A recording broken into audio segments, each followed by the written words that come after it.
Você está assistindo o podcast Você Crer. Oferecimento. Telemídia, Sou Bela Estética e Cabelo, Arte e Transfer Personalizados. Ministério Tabernáculo dos Milagres, bairro Tiradentes.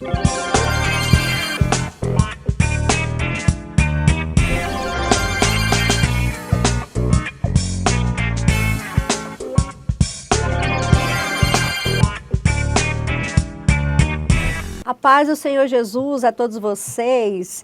Olha, estamos aqui no Congresso de Missões da Assembleia de Deus e nessa oportunidade com o pastor Genival, finalizamos o primeiro dia do Congresso de Missões e com muita alegria, com muita honra, nós estamos aqui entrevistando o pastor Genival, que já é alguém conhecido nacionalmente, internacionalmente, então que honra recebê-lo aqui na nossa cidade, Porto Velho, novamente aqui com a gente. E pastor Genival, a paz do Senhor Jesus, A paz, Maria Antônia, a paz a todos que vão assistir a gente, que estão assistindo, nesse podcast. Amém. Pastor, sua história já é muito conhecida no Brasil e no mundo, mas nós gostaríamos que você, pelo menos, desse a honra aqui para o programa, contasse um pouquinho, assim, o que mais marcou na sua trajetória, Porque, assim, as pessoas pensam que para chegar onde o senhor chegou de uma maneira simples, não, foram muitas pedradas. E uma coisa do seu testemunho que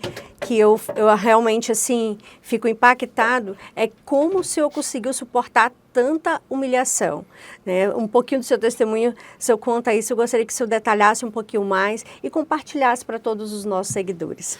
Antônia, é interessante porque o podcast é Você Crer, você falou algo muito interessante que é a superação.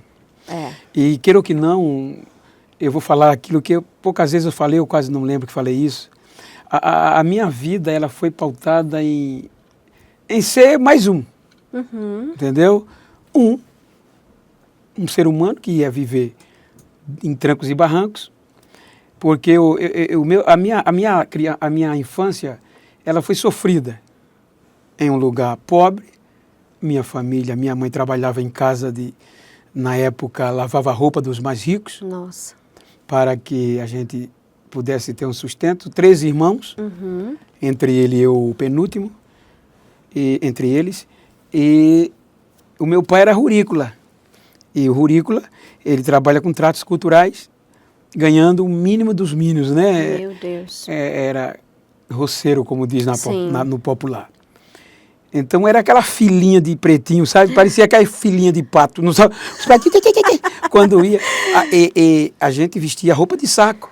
Roupa de saco? Aquele saquinho, cortava um buraco, botava o pescoço, cortava 2 buracos, botava os braços, estava vestido. À noite era uma coceira desgraçada, com saco de estopa. Quando nós, com 5 anos, eu vim morar onde eu me desenvolvi, que é Fazenda Canoas. Região rurícola também, de cana-de-açúcar. Sim. E foi lá que parece que melhorou, porque já era mais grande e com 12 anos, corta a cana. Limpa mato, tratar do entre-safra. Muito sol na cara, pastor? Sol o dia todo. O meu pai acordava de 3 da manhã, ia para o trabalho. Eu saía de 4, 5, levava o café da manhã.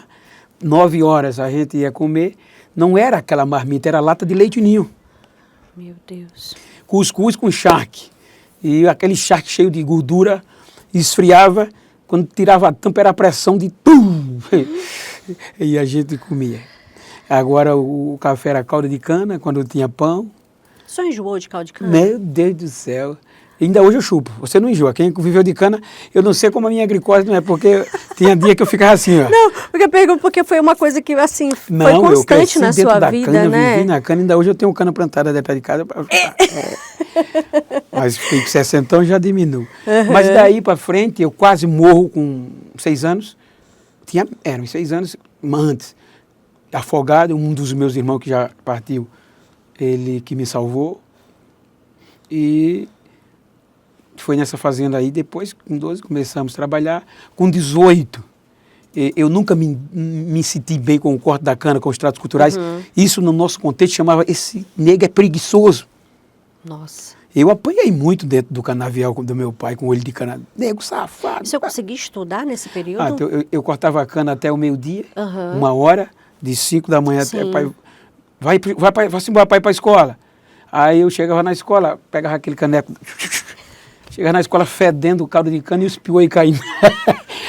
O piolho caindo na sobrancelha, a professora, ô nego nojento, vai pra casa. Palmatória, pá, casco. Meu Deus. O nego voltava pra casa, cacete no nego, a mãe pegava e dizia, você não tomou banho direito. Mas eu sempre fui o segundo da turma. Essa inteligência é dom. É dom mesmo. Aí eu sempre, nunca levei pau, fui reprovado. Mas aí com 18 anos, eu fui ser tratorista. Tratorista. Eu lutei, passava noites acordada para aprendendo, Sim. trabalhava de dia, estudava de noite e até 4 horas da manhã. A gente chamava, uma linguagem pejorativa, peru, Peru. na linguagem bem rasteira, que era aquelas pessoas que ficavam peruando quando não ia tempo. Hoje é bajular os tratoristas para aprender. Aí eu escondidamente pegava uma voltinha e tal, e eles iam nos ensinar. Aí 18 anos, numa empresa só, fui ser motorista, tratorista. Aí melhorou mais. Agora eu já estava numa profissão, porque eu era profissional. O Narciso sabe o que é isso. Aí eu comecei a arar a terra. Com 23 anos, eu digo, rapaz, com 4 anos de tratorista, eu digo, vou ser motorista. Aí já terminava o horário de trabalho e ia voltar a piruar o motorista agora, né? Agradar, levava Sim. uma caixa de cigarro, levava um pedaço de bolo. Me ensina aí, levava um dinheiro. E eles iam ensinando. Aí com 6 anos, isso aí eu estava com o quê? 20, ia fazer 24. Aí eu me cadastrei, fiz o exame, fui ser motorista. Você já era evangélico nessa época? Não, vai começar agora. Ah, sim. Certo? Aí eu, por exemplo, 92, aí quando eu fui motorista, aí foi desse período que começou. E a gente era analfabeto praticamente. Sim. Hoje, quem tem segundo grau já não é tanta coisa, né? E naquela época, que só tinha o Nordeste. Nossa. O senhor é nordestino? Lembra do Nordeste? Aquele livro da capinha verde. Então, era estudando, sabido sem estudo. Nossa. Aí eu fui ser motorista. Aí me converti em 92. Ah, sim. Antes disso, você não conhecia sobre o Evangelho, sobre Jesus? Já, porque havia uma congregação de crentes. Ah, sim. Mas como eu jogava muita bola e na época não podia, não podia mesmo, não. Mas eu já tinha essa chama dentro de mim, Tônia. Sim. Entendeu? Eu às vezes estava no campo arando terra, eu parava para orar. Que bom, A gente chamava pastor. rezar. Eu ia às missas, o Senhor morto, eu me ajoelhava. Algo já me chamava. Sim. Aí um dia eu sonhei que uma mão, eu vi isso aqui da mão, uma veste, e a mão brilhosa, Nossa, chamando. pensa. E eu acordei assustado. Eu tinha uma perseguição, não sei se eu lembro, chamava pesador. Lembra o que era o pesador? Você dormindo, via um negócio, apertava aquele... Mas eu sofria com isso, só faltava morrer. O demônio, não sei que troço era. Aí eu sofria muito. E eu rezava na minha época disso, eu já tinha um temor. Aí o pessoal começou já a me evangelizar como tratorista, o Aldi. Depois eu me converti, me desviei rápido. Aí veio o Jailson, 92, me evangelizou, eu me converti em 21.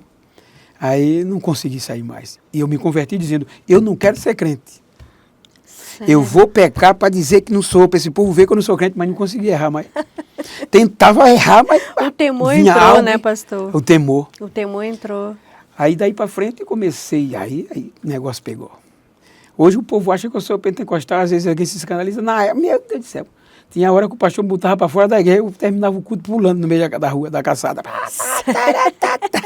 A poeira da pá. Aí 3 horas da manhã a gente ia para a igreja, orava até 7, depois era oração em jejum. E lendo, eu andava lendo.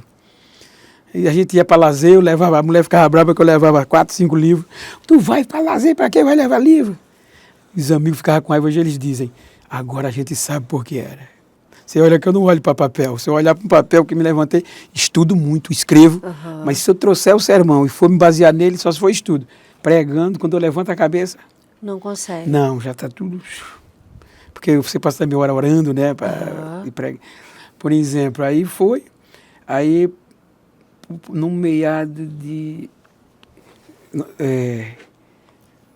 93, eu sei que em 99, aí eu estava já motorista, aí teve uma palestra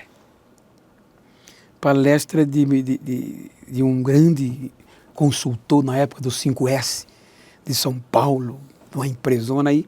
Os motoristas se reuniram para fazer uma palestra, aí eu tive uma oportunidade. Quando eu falei, Deus disse, eu vou começar. Pegou ele. Ele olhou para mim, você é formado em quê? Borrologia, tudo que eu escrevo eu borro. Brincando. Aí ele disse, rapaz, tu é inteligente. Ele foi e falou com o gerente agrícola, que era patrão também. Aí, deu semana, aí o patrão disse, rapaz, o cara disse que você é inteligente, gostou de você. Vou botar você para ser fiscal. Aí eu já não fui ser motorista, para ser fiscal. Aí, como eu tinha experiência, eu consertava os carros pelo rádio. Faça isso, e eles ouvindo, né? Aí ele veio e disse, rapaz, você não quer ser o chefe dos motoristas? Eu digo, rapaz, eu não tenho estudo à altura, doutor. Não, mas você é inteligente. E me colocou. Mesmo sem o Aí eu fui mandar agora. Sim. Contratar, mandar embora, trazer gente. E o senhor sabe o que é usina agrônoma? Eu era o chefão do transporte e carregamento. Eu era subalterno ao supervisor e ao gerente agrícola, que é doutor Alexandre de Sica. Foi ele que acreditou, ele e o doutor Cristóvão. E aí daí vieram os agrônomos, Roberto, Nelson e tantos outros, que foram me moldando, né, me ensinando. Sim. E hoje são meus amigos. Que bênção. Eu estava falando, hoje, nessa questão de você crer, hoje eu sou amigo dos meus patrões. Que bênção. Os meus chefes, eles hoje me ligam para jantar. Essa semana mesmo, Bento, rapaz, como é que nós vamos jantar? Estamos com saudades. Ou seja, eu era esquecido lá dentro da cana. Por isso que eu digo, creia que Deus é Deus. É verdade. Aí, você crê nas superações, ainda hoje tem momentos difíceis. Se você lembrar, botar na mente, você chora. Porque, primeiro, a pele, né? Dizem que eu estou branco agora. Eu era pretinho, só o paletó por causa do sol. Pois é, você não está tão queimado não. Disse que tá viajando muito para fora do país. Sol, né? Terminou de ficar com o olho azul. Então só no arrebatamento. Então eu comecei a sofrer muito essa questão de esse negro não é como eu disse no testemunho, nunca vai ser nada. Sim. E mesmo já grande, já crente, na igreja mesmo foi um dos pontos piores. Pois é, que a igreja mundão, onde era para ser alguém para cuidar do Senhor. Porque o mundo, é uma guerra, a gente você desculhamba, você retruca, você e a igreja prega o amor, a compreensão e a não acepção. Sim. E muitas vezes você chega na igreja que não ouve o que você não esperava. Tem alguma experiência assim que o senhor passou que marcou muito? Grande, por exemplo. Uma bem forte. Não, por exemplo. Aí, quando Deus me deu esse dom da palavra, me deu na roça. Pregando dentro do canavial, naquelas concentrações. Nossa, sim. Que a gente ia com lamparina, os grupos cantando o hino da rapa e lá fazia a concentração. Sim. E os irmãos disseram, esse negro vai ser um pregador. Os de Obeiro, quando me deram a primeira oportunidade, 15 dias de crente. Só que aí foi. Chegou um período que eu já era diácono, e como nós temos uma central, e temos congregações, e eu era da congregação da roça. E o pastor escalou os dirigentes das congregações para pregar um dia no culto, quinta-feira. E o meu dirigente não podia e disse, vai tu, Bento. Que eu já pregava. Quando o meu pastor, o pastor Geraldo Campo, viu eu pregando, se apaixonou. Eita. Aí Deus usou ele. Aí ele começou a me mandar já para atender outros pastores. Sim. Que convidava ele. Aí começou. Quando eu chegava, o pastor olhava para mim, sem aparência, do beiço virado. Preto. Aí ele dizia, pai, o pastor mandou você? Eu vim representar o pastor. Não tinha outro, não. Meu Deus. Não, ele me mandou. Que coisa, né? A gente convida o pastor e ele manda qualquer um. Tu é o que mesmo? Sou presbítero já. E deixava na calçada. O meu filho é testemunha e alguns amigos que iam comigo. Como o senhor lidava com essa situação? Porque eu venho só... isso você aprende de criança. Desde criança que você sofre. Se eu fosse me basear nas minhas forças Por isso que eu digo no testemunho que muitas vezes eu desejava morrer. Hoje a gente chama de bullying, né? Bullying, é isso mesmo. Na escola, Sim. na vida, se nego não vale o que come. Uhum. Tem coisas que eu não posso dizer, que são muito pejorativas e pode soar Sim. desestimulando alguém. Uhum. Mas tinha hora que só Deus. Eu ia pedir uma moça para namorar, ela dizia, eu quero tu, nada feio hoje. Nego do beiço virado. E na época era aquele bilhetinho, né? Meu Deus do céu. Aí hoje eu tenho uma mulher linda, uma família linda, mas porque Jesus deu. Glória depois, a Deus, pastor. mas quando eu me converti, quando ela casou comigo, não era crente, não. Mas você sim. vê, aí quando eu fui pedir ela para namorar, ela era assim, ó, igual aquela menina ali branquinha. Aí mesmo? o meu sogro, quando eu entrei, disse, eu vim pedir a sua filha para namorar, preta aqui, só as caixas de som da minha radiola. Meu Deus do Dou céu. a minha filha para você, não, nego. E foi bronca. Aí eu não era crente, a minha sogra estava do meu lado, eu carreguei. 15 anos de idade ela tinha, eu ia fazer 18. Pastor, essas pessoas que já lhe trataram dessa forma, você chegou a rever essas pessoas e como elas lhe tratam hoje? O meu sogro liga 3 vezes para casa, cadê o meu neguinho? Os que achavam que me discriminavam, que eu não vou citar nome, obviamente, não, com certeza. são meus grandes amigos. Sério, Eles se orgulham de mim. Por isso que tem um ditado, né? Uma hora as pessoas, elas te desprezam, depois elas te respeitam. Eu já fui pregar em congresso, agora não, nesse período que era da superação, que o pastor, o coordenador me chamava, quando o pastor, eu chegava, ele é o pregador, deixa ele lá embaixo. Aí botava outro para pregar. Aí os coordenadores choravam, porque já sabia que eu já tinha esse dom. Pastor, rapaz, que vergonha. Depois vinham pedir. Hoje lutam para me levar. Todo mês em Bento vem me ajudar. Você vê, né? E eu sempre fui calado. Né? Eu não sou de... Eu sempre fui calado, chorava. Você não era de retrucar? Não. Eu já voltei de pregações nesse período que a minha esposa vinha chorando. Chorando. Aí o cara convidava as cantoras, que hoje são minhas amigas. Vamos dizer, por exemplo, eu não vou citar nome, senão fica feio. Não, mas cantoras que iam 20 mil. E chegava para mim e dizia, eu te devo alguma coisa? Não. Não, o senhor não me deve nada. E o congresso era... Sim. Aí a minha esposa começava a chorar dentro do carro. Como é que a gente vai chegar, essa gasolina vai dar? Vamos orar. Meu Deus. Chegar em casa, o carro... Chegava. Mas, e você? Eu nunca vi dificuldade assim, porque isso é Deus que... É Deus entendeu? Muitas vezes eu já viajando, eu estava até dizendo isso ontem, aí os irmãos dirigiam congregação, os irmãos congregavam comigo, se mudava para Mato Grosso, tem aquele período sazonal, né, pastor Narciso? O senhor agrônomo sabe que vinha para Mato Grosso, ia para Minas, e sabia que eu pregava, e era pastor deles lá em Rio Laje. Sim. Aí dizia, pastor, vem ajudar a gente aqui. Aí eu comprava uma passagem de 8%, hoje chama-se stand-by, só entra se o avião tem lugar. Ia. Aí para voltar ali, Uberlândia, eles me deixavam e voltava. Choveu, o voo lotava e eu ficava. Passava um dia, R$30 no bolso, comia uma coxinha, um refrigerante e ficava liso. Chegava em Guarulhos, moço, o senhor não vai poder embarcar agora não. Liso. Não tem vaga no voo. Você não pode reclamar, senão atrapalha o funcionário que botou o seu nome. Sim. Aí eu ia comer pasta de dente. Engoli pasta de dente, bebia água para o estômago ficar friozinho. Teve um dia que eu estava tão para baixo, que uma irmã que estava no mesmo stand-by, morava em Guarulhos, disse, moço, o senhor é crente, né, senhor? Vamos lá para casa, eu vou levar o senhor para minha casa, o senhor vai comer, vai dormir, e amanhã o meu filho traz o senhor. Fui, comi, tomei banho, eu ia morrer, tanta pasta de dente no estômago. Meu Deus, aí no outro dia vim, esperei de manhã ainda, de noite teve vaga, eu entrei e vim para casa, nunca esqueci. E sofri muito. Hoje, Tony, se eu chegar em qualquer aeroporto do mundo, tem gente que eu disse, eu vou passar a 3 horas aqui, vou pegar o senhor para tomar um cafezinho, para comer o que o senhor quiser. Sim. E vai me pegar. Nossa. Hoje eu chego nos aeroportos, de onde for, tem acesso à sala VIP. Que bênção. Não parece mais um negro. Entra onde o rico entra. Pastor, a gente ficaria o tempo todo falando, mas a gente vai precisar finalizar, né? Sei que o senhor precisa descansar. Mas para a última pergunta, qual mensagem você daria para esses jovens que estão iniciando na ministração, né, que tem um sonho de chegar onde, né, Deus tem te colocado?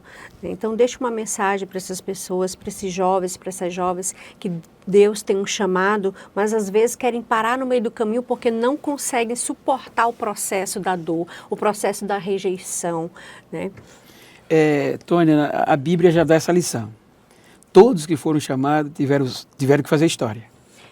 Abraão passou 25 anos. É porque hoje parece que se vende um evangelho fácil, exatamente, né? Que não tem sofrimento, que é só viagens e presentes e hotéis e comidas, né? E a pessoa não vê os bastidores. Exatamente. Né? Tão sofrido que é. Se você continuar as histórias, todos do velho, Davi sofreu o que sofreu. Sim. Isso como exemplo, que a gente não tem muito tempo. Aí vem para o Novo Testamento, você vê o que os apóstolos sofreram. O que Paulo, que a gente é um dos mais falados, quantos anos ficou no anonimato, quantas lapadas levou, fazendo história. Então, hoje é isso que você está dizendo. Hoje eu lhe digo porque quando a igreja cresceu e ficou rica, digamos assim, a probabilidade com a pós-modernidade, o avanço da tecnologia, ela, queira que não, facilitou muitas coisas. E graças a Deus por isso. Sim. Não vamos dizer que não é bom. Porque eu te digo hoje você não precisa mais fazer história. É aí que está o problema. Porque quando você gravou um vídeo, viralizou no YouTube, então não é você, é a própria igreja que vai te desgraçar. Não vai mais querer obedecer pastor, não vai querer mais congregar numa igreja, meu pastor, não. Porque aquela mídia vai te pegar, não é? Você bombou, você viralizou. É isso mesmo. Aí você cobra quanto para vir pregar aqui? Não, nada contra, eu vou para o X, então, se acertou, não é caro, né? Então, você vai para o melhor hotel, come nos melhores restaurantes, vai em avião, tem um carrão para te pegar no aeroporto, quando não tem um carrão, tem o carrinho, mas tem um tratamento VIP. Com certeza. E é aí que você vem pela fama. Você não fez a base, a história. A Bíblia fala que enganoso é o coração, né? E aí a pessoa se perde no meio do caminho. Você hoje recebe uma oferta de 15 mil. Sim. Você hoje recebe uma oferta de 10 mil. Você recebe uma oferta de 20. E você vai ter uns 100 mil por mês, digamos assim. Qual é um doutor que estuda 10 anos para ganhar 100 mil por mês? Digamos assim. Verdade. Né? 100 mil exemplo. É verdade. Não é? Aí, você é um popstar, você é uma celebridade.